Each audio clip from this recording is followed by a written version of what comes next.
तो फिर देखते हैं आज हम लोग फिर से, कल हमने जो लेक्चर लिया था डेप्रिसिएशन, उसका हम लोगों ने जो है इंट्रोडक्शन कल हमने कवर किया था, जिसके हमने आपके साथ मीनिंग और उसके मेथड और फैक्टर पे बात की थी। तो कल हमने जो है मेथड के बारे में आपको बताया था कि कुछ 4 से 4 टाइप के हमने मेथड लिखे हुए थे, जिसमें से हमें 2 मेथड के ऊपर फोकस करना है। और जो फर्स्ट वन था फिक्स इंस्टॉलमेंट मेथड, और सेकंड मेथड जो था रिटर्न डाउन मेथड। अगर आपने वो लेक्चर नहीं देखा है तो जाकर आप प्लीज़ मेरा फर्स्ट लेक्चर देखें, क्योंकि आपको बेसिक पता होना चाहिए, तभी आपको आसानी से इस कॉन्सेप्ट जो भी है समझ में आएंगे। आइए हम अपने मेथड पर, फर्स्ट मेथड पर एक सम सॉल्व करेंगे फिक्स्ड इंस्टॉलमेंट मेथड पर। और ये क्वेश्चंस आप इसको देख लीजिए, इसको आप स्क्रीनशॉट लीजिए, फिर हम इसे स्टार्ट करते हैं।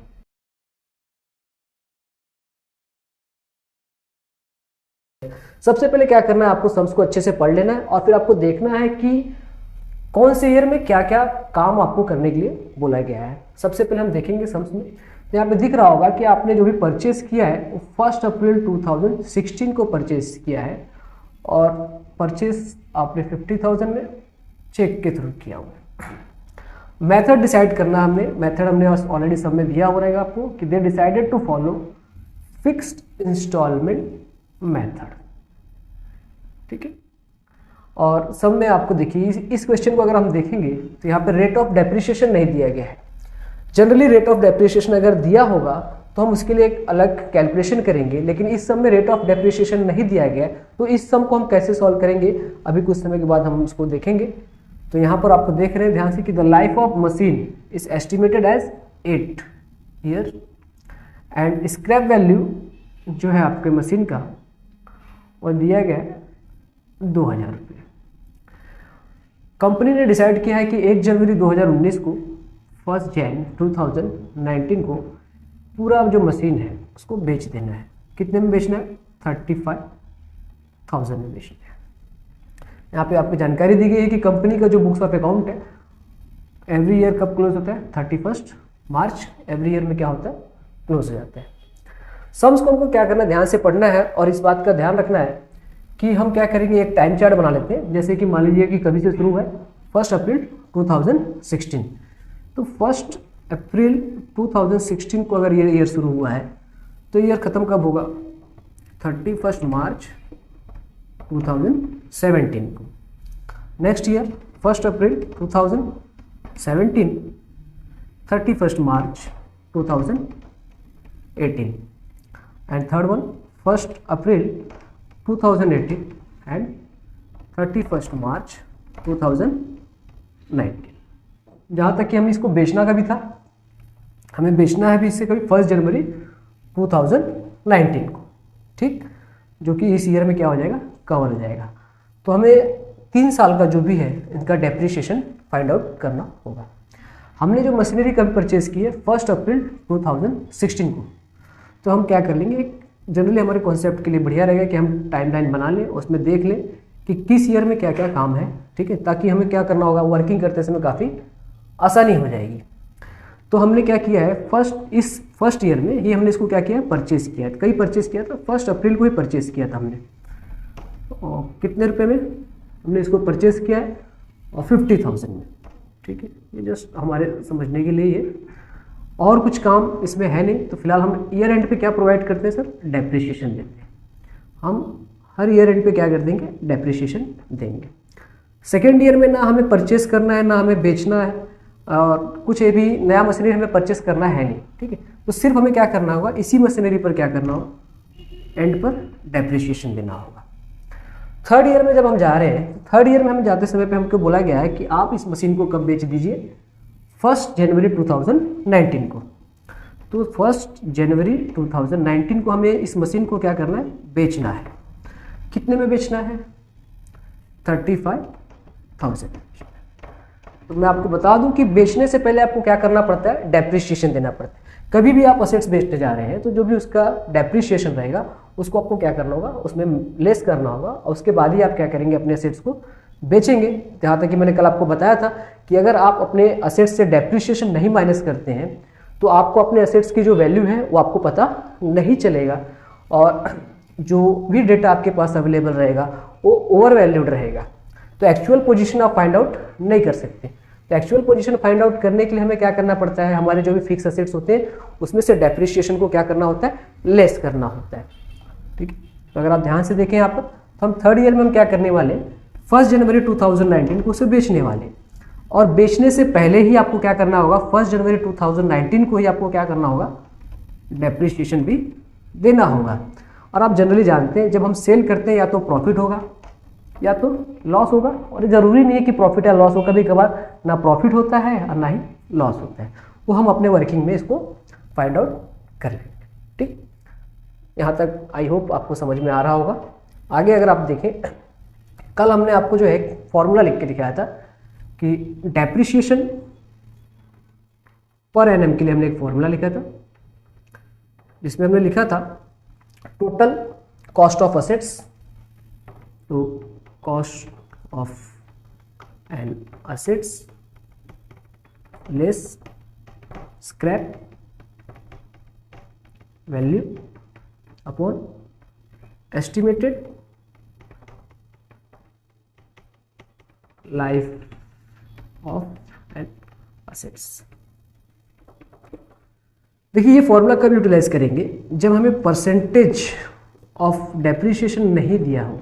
ठीक है, परसेंटेज ऑफ डेप्रिसिएशन हमारे क्वेश्चन में जब नहीं दिया होता है तब हम क्या करते हैं, इस फॉर्मूले को यूटिलाइज करते हैं, क्योंकि सब में आपके पास एस्टिमेटेड लाइफ ऑफ असेट्स दिया रहेगा, scrap value, cost of an assets, ये चीज़ें हमारे सब में अवेलेबल रहती हैं।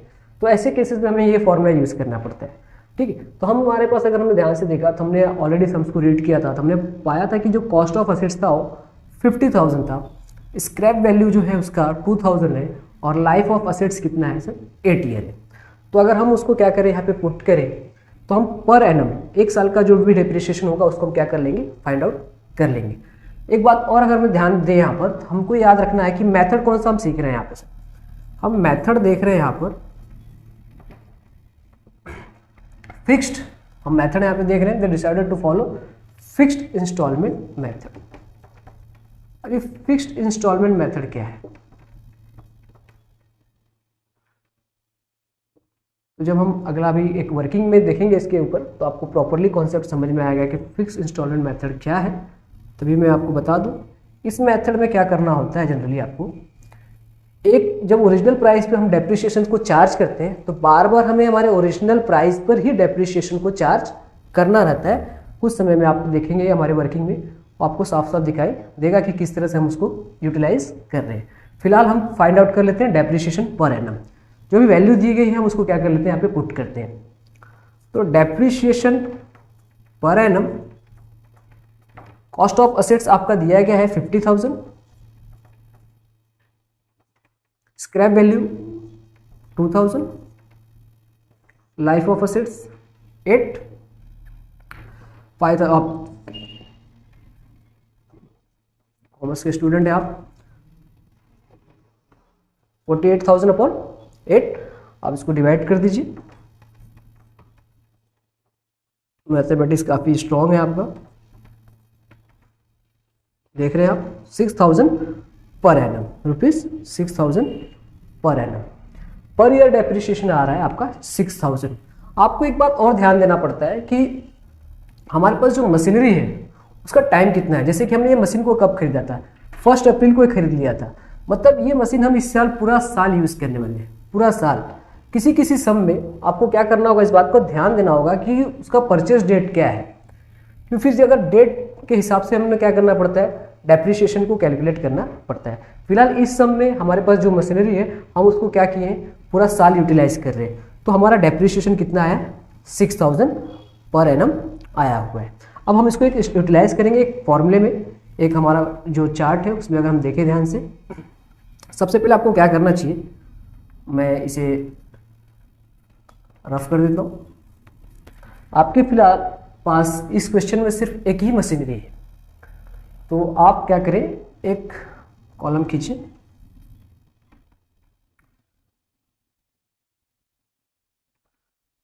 जिस तारीख को आपने खरीदा है, जैसे कि आपने इसको खरीदा है 1 अप्रैल 2000, हमारे चार्ट के हिसाब से भी हमने पीछे चार्ट बनाया था 2016 को, और उस वक्त जो इसका प्राइस था 50,000 था, ठीक है। फर्स्ट ईयर का जो हमारे पास जो टाइम चार्ट था उसमें हमने देखा था कि एक तो हमारे पास काम था परचेस और एक हमारे पास डेप्रिसिएशन। फिलहाल मैंने परचेस की एंट्री यहाँ पर की है। फाइनली मुझे क्या करना होगा, 31 मार्च 2017 को क्या करना है, आकर डेप्रिसिएशन देना है। तो हम यहाँ पर आएंगे और लिखेंगे 31 मार्च 2017 डेप्रिसिएशन। जैसे कि आप देख रहे हैं 1/4/2016 से लेकर 31 मार्च 2017 ये पूरा जो टाइम पीरियड हो रहा है 1 ईयर का हो रहा है। अभी अभी आपने 1 साल का जो डेप्रिसिएशन है फाइंड आउट किया है, कितना है 6,000 रुपये। तो आपको क्या करना है, यहाँ पर आकर 6,000 को लेस करते हैं। अभी फिलहाल आप वर्किंग सीख रहे हैं, वर्किंग बहुत इंपॉर्टेंट है। अगर एक बार आपको वर्किंग का कॉन्सेप्ट समझ में आता है तो किसी भी प्रकार का कितना भी टफ सम रहेगा आप इजीली उसको क्या कर सकते हैं, सॉल्व कर सकते हैं। तो 50,000 माइनस 6,000 अगर आप कर दे रहे हैं तो आपके पास बचता है 44,000। अब ये जो है, जैसे कि हमारा ये आपने टाइमलाइन देखा था, 1/4/16 था, सेकेंड था 1/4/17, 31/3/18। हम सेकेंड लाइन में आ गए हैं, सेकेंड ईयर में हम लोग आ चुके हैं। और सेकेंड ईयर में जैसे हमने स्टार्टिंग में पढ़ के सम्स को डिसाइड कर लिया था कि इस ईयर सिर्फ क्या करना है, अपने को डेप्रिसिएशन प्रोवाइड करना है। तो हम जाएंगे यहाँ पर 31 मार्च 2018 डेप्रिसिएशन। फिर से अगर आप ध्यान से देखें तो इस डेट से लेकर इस डेट का जो टाइम पीरियड है वह 1 ईयर का है। हम मेथड फॉलो कर रहे हैं फिक्स्ड। हम कौन सा मेथड फॉलो कर रहे हैं, फिक्स्ड मेथड फाइंड आउट कर रहे हैं। फिक्स्ड बोलिए या ओरिजिनल कॉस्ट बोलिए, दोनों का मतलब एक ही है। यहाँ पर जो फिक्स इंस्टॉलमेंट मेथड होता है या फिर ओरिजिनल कॉस्ट मेथड होता है, उसमें हमें क्या करना होता है कि जो हमारा स्टार्टिंग वैल्यू होता है उसी पे हमें क्या करना होता है, डेप्रिसिएशन बार बार चार्ज करना होता है। अगर यही हमारा सेकेंड मेथड होता तो हम जो डेप्रिसिएशन किस पे आ जाते थे, 44,000 पे चार्ज करते थे, बैलेंसिंग पे चालू करते थे।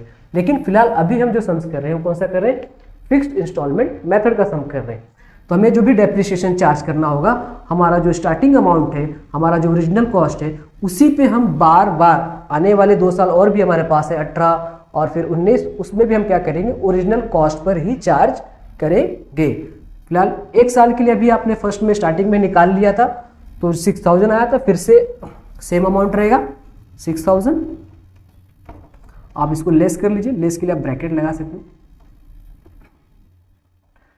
44,000 में से अगर आपने 6,000 निकाल दिया तो बता सकते हैं कितना बचेगा आपके पास, 38,000।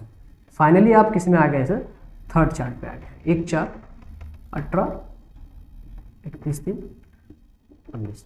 यहाँ पर आपके पास काम था, सेल भी करना है और डेप्रिसिएशन भी देना है। तो जहाँ तक मैंने आपको बताया था कि जब भी हम सेल करने जाते हैं, सेल करने से पहले ही डेप्रिसिएशन देना पड़ता है। फिलहाल इसका डेट क्या होगा हमारे पास, 1/4/18।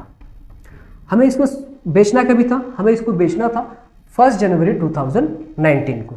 कभी बेचना है हमें, 1 जनवरी 2019 को इसे हमें क्या करना है, बेचना है। ठीक है, कोई बात नहीं, बेच देंगे हम। तो यहाँ पे लिखेंगे हम लोग 1 जनवरी 2019। मैंने आपसे बार बार कहा कि जब भी आप बेचने जा रहे हैं तो बेचने से पहले आपको क्या करना होगा, डेप्रिसिएशन देना। तो अगर आप यहाँ से और यहाँ तक का टाइम पीरियड चार्ज करें तो कितना टाइम हो रहा है, मंथ अगर आप कैलकुलेट कर लेते हो कितना मंथ हो रहा है, अप्रैल, मई, जून, जुलाई, अगस्त, सितंबर, अक्टूबर, नवंबर, दिसंबर। ठीक, जैन तो आप ले नहीं सकते क्योंकि ये 1 जैन में ही है, तो जैन, फेब, मार्च आप काउंट नहीं करेंगे। तो अप्रैल टू दिसंबर, अप्रैल, मई, जून, जुलाई, अगस्त, सितंबर, अक्टूबर, नवंबर और दिसंबर, टोटल 9 मंथ। टोटल कितने मंथ हो रहे हैं, 9 मंथ हमारे पास हो रहे हैं। जहाँ तक कि अभी आपने स्टार्टिंग में वर्किंग देखा था तो उसमें आपने देखा था कि 1 ईयर का जो डेप्रिसिएशन था, 1 ईयर का डेप्रिसिएशन कितना आ रहा है, 6,000 आ रहा था। 1 ईयर का 6,000 आ रहा था, तो 9 मंथ का कितना होगा, जनरल है उतना पता फाइंड आउट कर सकते हैं। अगर 1 ईयर का 6,000 है तो 6 मंथ का कितना होना है, 3,000 होना है। 3 मंथ का कितना होना है, 1,500 होना है। इस हिसाब से 9 मंथ का कितना हो जाएगा, 9 मंथ का हमारे पास कितना हो सकता है 4500। तो 9 मंथ का डेप्रिसिएशन हमारे पास कितना हो रहा है 4500 हो रहा है। तो हम क्या करेंगे यहाँ पर 9 मंथ का जो हमारा डेप्रिसिएशन है 4500 उसको लेस कर देंगे, ये आपके समझ के लिए। तो 38,000 में से 4500 आपको माइनस करना है। 38,000 माइनस आपको क्या करना है 4500 को क्या करना है आपको माइनस करना है। तो 38,000 में से 4500 अगर आप माइनस करते हैं तो बताइए कितना बचेगा। तो आप देख सकते हैं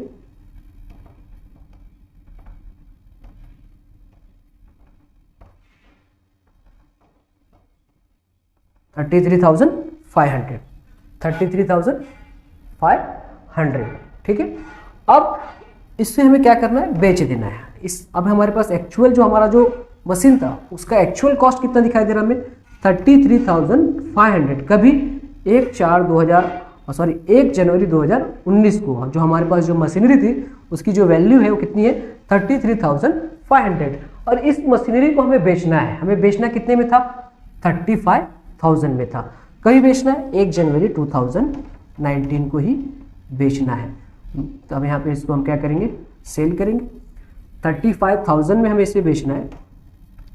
तो जब 35,000 में आप इसे बेचेंगे आप देख सकते हैं कि 30,500 आपकी मशीनरी का वैल्यू है और आप उसे बेच रहे हैं कितने में 35,000 में बेच रहे हैं। कितने में बेच रहे हैं आप उसको 35,000 में। तो सीधा सीधा आपको दिखाई दे रहा होगा कि इस वक्त आपको क्या हो रहा है प्रॉफिट हो रहा है। तो profit on sale, profit on sale कितने का प्रॉफिट हो रहा है आपको 1,500 का। यहाँ पर ये आपकी मशीनरी क्या होगी बिक गई है, खत्म हो गई।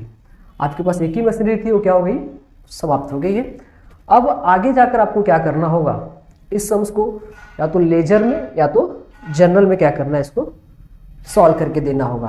फिलहाल अभी हमने क्या किया है सिर्फ वर्किंग पे फोकस किया है। एक बार फिर से मैं आपको दोहरा दूं अगर आप ध्यान दें तो सबसे पहले हमने क्या किया सम्स को रीड करने के बाद हमने हमारा टाइमलाइन चार्ट बनाया था जिसमें हमने देखा कि 3 साल के लिए हमारे पास पूरा प्रोग्राम था।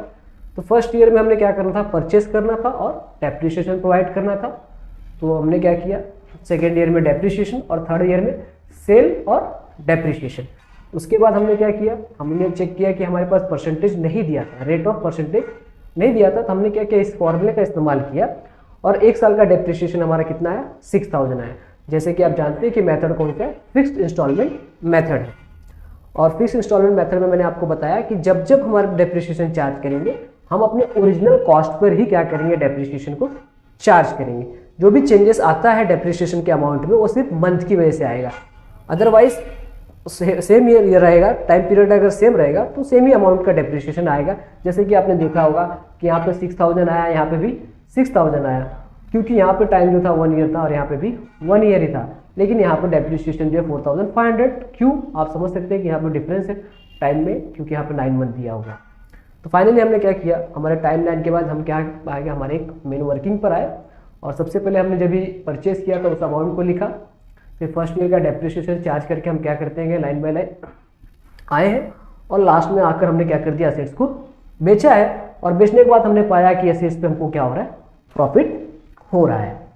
अब इस सम को मैं आपको इनके लेजर में फॉरवर्ड करके दिखाता हूँ, आप देख लीजिए, आप इसका एक स्क्रीनशॉट ले लीजिए। मिसेस पूना वाला का है, तो पूना वाले ने परचेस किया हुआ है, तो हम पूना वाले के अंडर में जो मशीनरी है उसका अकाउंट बना के दिखा देते हैं। बहुत सिंपल सा है, सिर्फ अगर आपका वर्किंग आपको अच्छे से समझ में आता है तो जो इसके लेजर हैं या जर्नल हैं वो बहुत ही इजीली आप क्या कर सकते हैं इसको पूरा कर सकते हैं। तो अगर आप ध्यान दें in the books of Mrs Poona वाला एंड कंपनी में हम क्या करेंगे इसका लेजर बना के आपको दिखाते हैं। Run.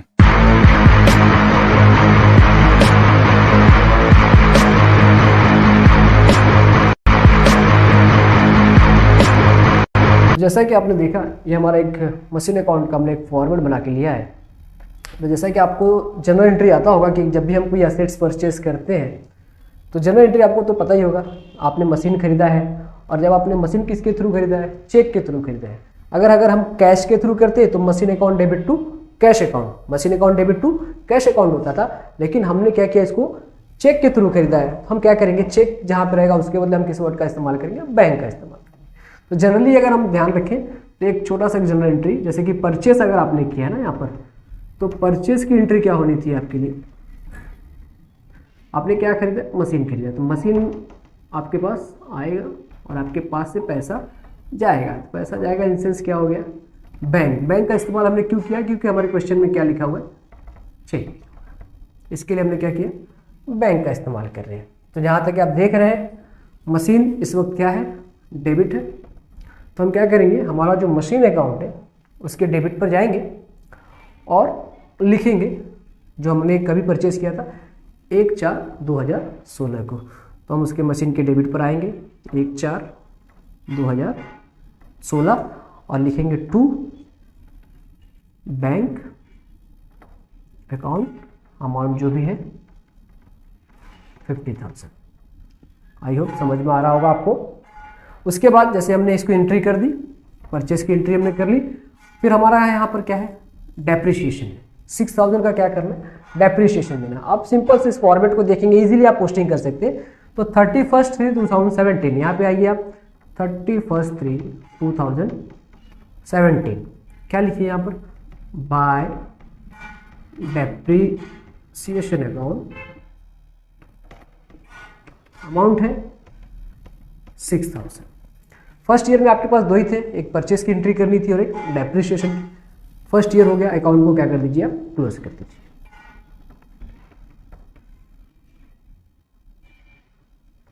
जैसे कि आप देख रहे हैं यहाँ पे ज़्यादा है, तो जो साइड ज़्यादा होता है हमें दोनों साइड लिखना होता है।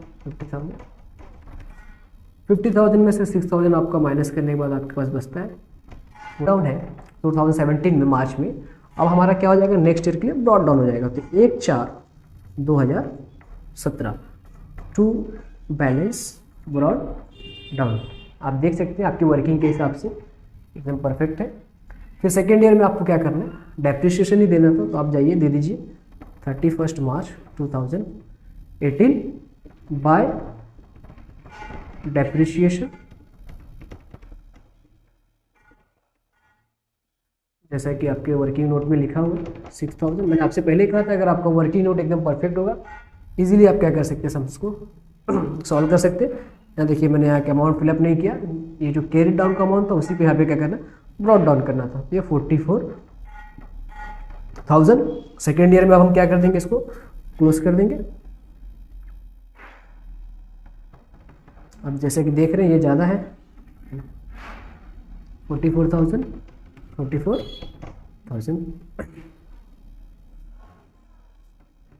38,000 का गैप आ रहा है। By balance carry down, year and आप जान रहे हैं 31 मार्च 2018। वर्किंग में भी जाके आप देखेंगे। अब ये जो कैरी डाउन है वो नेक्स्ट ईयर के लिए क्या हो जाएगा, ब्रॉड डाउन हो गया है 1/4/2018 टू बैलेंस ब्रॉड डाउन 38,000। ठीक है, अगर आप ध्यान से उसमें देख लें तो आपको दिखाई दे रहा होगा चीज़ें कि हम 1/4/2018 को कितने पर है, 38,000 के आसपास हमने क्या करके रखी है, एंट्री यहाँ पर कर ली। आगे आपके पास है थर्ड ईयर। थर्ड ईयर में आपको क्या करना है, इस मशीनरी को बेच देना है। मशीनरी को क्या करना है, आपको बेचना है। अभी परचेस पे अगर आप एंट्री करते हैं तो जैसे आप देख रहे थे कि अभी हमने देखा था परचेस के टाइम हमारे पास क्या था, machine account debit to bank account. लेकिन अब आप क्या करने जा रहे हैं, मशीन को बेचने जा रहे हैं। तो बेचेंगे तो या तो प्रॉफिट होगा या तो लॉस होगा। आपको पता ही है, आपके वर्किंग नोट में ऑलरेडी आपने देखा है कि क्या हो रहा है, आपको प्रॉफिट हो रहा है। कितने का प्रॉफिट हो रहा है, 1,500 का। ठीक है, सबसे पहले आपको जैसा कि हमने वर्किंग किया है, आपको पता है कि ये आपका क्या है, डेप्रिसिएशन।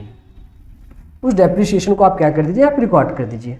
आप उसको डेट दे सकते हैं जनवरी 1/2019, 1 जनवरी 2019 को, उसी दिन आपने इसको डेप्रिसिएशन दिया है। तो बाय डेप्रिसिएशन अकाउंट कितने का डेप्रिसिएशन था हमारे वर्किंग नोट में, हमने ऑलरेडी देखा था 4,500 का। ये हमारा 4,500, राइट। हमने मशीन को बेचा है। तो अगर आप थोड़ा सा ध्यान देंगे तो परचेस के समय पर आपने यहाँ पे टू बैंक किया था, अभी बेचना है तो हमारे पास एंट्री क्या होगी, ये परचेस की एंट्री थी।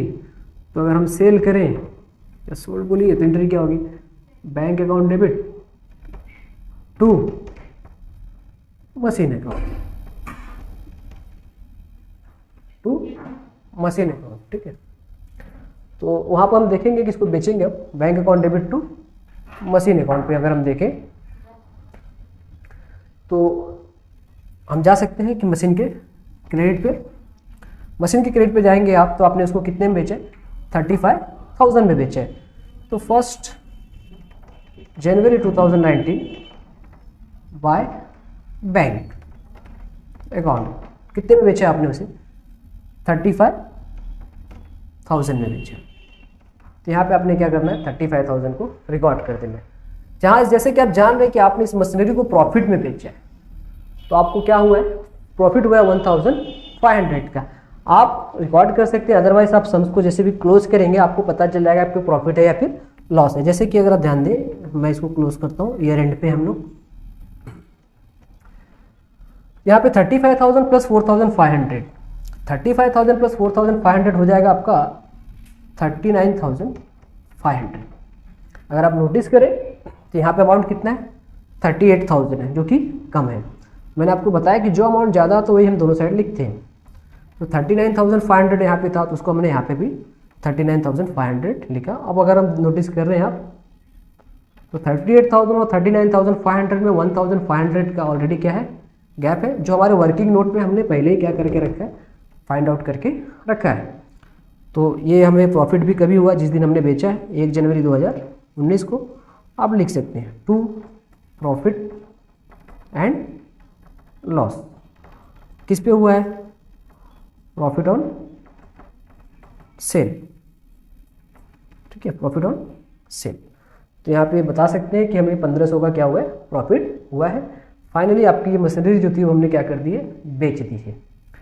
तो ये हमारा जो है in the books of Poonawalla में हमने क्या बना के दिखाया है, मशीन अकाउंट बनाया हुआ है। तो इसका आप एक बार स्क्रीनशॉट ले लीजिए। आगे सब में आपसे वो लोग जो है डेप्रिसिएशन अकाउंट बनाने के लिए बोल सकते हैं। तो डेप्रिसिएशन अकाउंट बनाना कोई बड़ी बात नहीं है, बहुत ही सिंपल सा है। तो मैं यहीं पर आपको उसको भी दिखा देता हूँ, छोटा सा है, बहुत ही ईजी है। डेप्रिसिएशन अकाउंट बनाने के लिए आपको फॉर्मेट सेम ही रहेगा, मैं एक छोटा सा रफली आपको बना के दिखा देता हूँ। Run.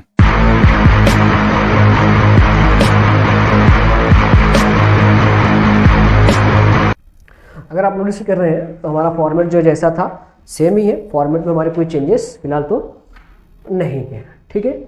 आप देख सकते हैं कि जैसे कि हमारा 2017 यहाँ पे आके हम लिखेंगे 31 मार्च 2017, और जो भी हमने असेट्स परचेज किया था, हमारा असेट्स का नाम था मशीन। डेप्रिसिएशन जो हमारा है कितना है, 6,000। साल में एक ही बार डेप्रिसिएशन था, एक ही बार रिकॉर्ड हुआ, बस, इसमें और कुछ नहीं। सेम डेट तो आप कॉपी करेंगे आप, 31 मार्च 2017 bye profit and loss account 6,000। ये आपका फर्स्ट ईयर क्या हो जाता है, क्लोज हो जाता है। अब यहाँ पे 6,000 इस पर लिख सकते हैं। सिमिलरली नेक्स्ट ईयर में आपने देखा था 31 March 2018 to machine account depreciation amount आप देख रहे हैं 6,000, 31 March 2018 by profit and loss account. Amount है आपके पास 6,000, इसको भी आप क्या कर दीजिए, क्लोज कर दीजिए। 6,000 सिमिलरली हम लास्ट ईयर का भी कर देते हैं, इसमें आपने देखा ही रहेगा, बहुत ही सिंपल सा है। 31 मार्च आप देखेंगे, बोलेंगे कि यहाँ पे 1 जनवरी 2019 लिखा हुआ है, कोई प्रॉब्लम नहीं है, आप लिख सकते हैं 1 जनवरी 2019 भी लिखेंगे, कोई इशू नहीं है। टू मशीन अकाउंट 4,500, लेकिन यहाँ पर आपको क्या करना होगा, ईयर एंड ही लिखना होगा। तो 31 मार्च 2019 bye profit and loss account 4,500, और ये आपका डेप्रिसिएशन अकाउंट बनकर रेडी है। बहुत ही सिंपल सा चैप्टर है और काफ़ी प्यारा चैप्टर है। अगर आप ध्यान से देखें इसको, और कोई क्वेरी हो तो आप हमें कमेंट कर सकते हैं। अगर आपको नहीं समझ में आया हो तो हम उसे वापस से सिखाने की कोशिश करेंगे। एक बार आप इसका स्क्रीनशॉट ले लीजिए और इसके बेस पे हम और भी क्वेश्चंस करेंगे। मिलते हैं अगले लेक्चर में। बाय।